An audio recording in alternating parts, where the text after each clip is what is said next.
students, welcome to Mitro's academic tutor. Yesterday I taught you past continuous tense. Now I am going to teach you past perfect tense. প্রথমে বাংলা সংজ্ঞায় আসি আমরা।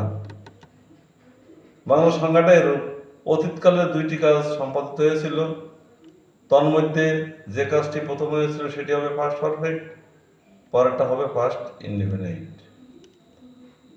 আমি আবারও বলছি, দুইটা কাজের ভিতরে যে কাজটি প্রথমে সম্পাদিত হয়েছিল সেটি হবে পাস্ট পারফেক্ট, পরেরটা হবে পাস্ট ইনডেফিনাইট।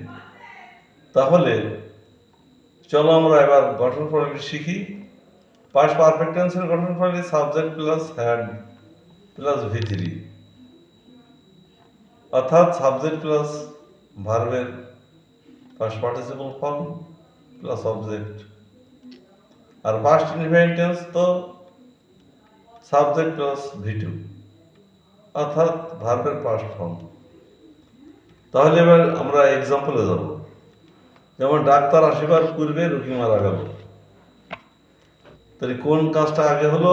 রোগী মারা গেল।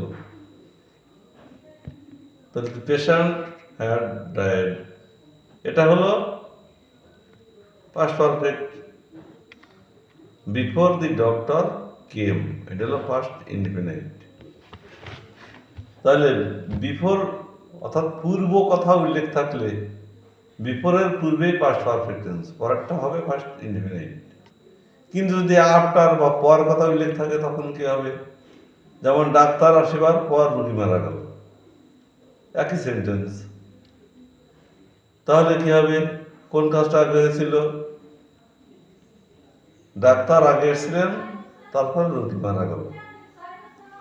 তাহলে ডাক্তার আগে এসেছিলেন এইটা হবে আফটারের পরে, অর্থাৎ ওইটাই হবে পাস্ট পারফেক্ট, ওইটা হবে আফটারের পরে।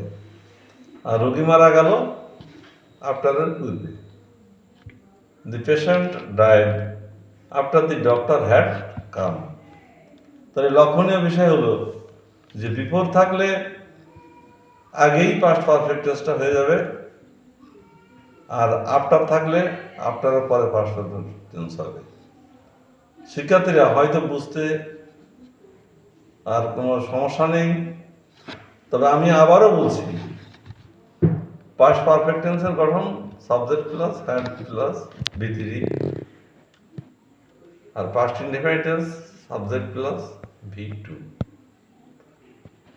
পূর্বে কথা উল্লেখ থাকলে বিফোরের পূর্বেই পাস্ট পারফেক্ট টেন্স, পরেরটা হবে পাস্ট ইনডেফিনিট। পর কথা উল্লেখ থাকলে অর্থাৎ আফটারের পর হবে পাস্ট পারফেক্ট, তার আগেটা হবে পাস্ট ইনডেফিনিট। আশা করি সবাই বুঝতে পেরেছ।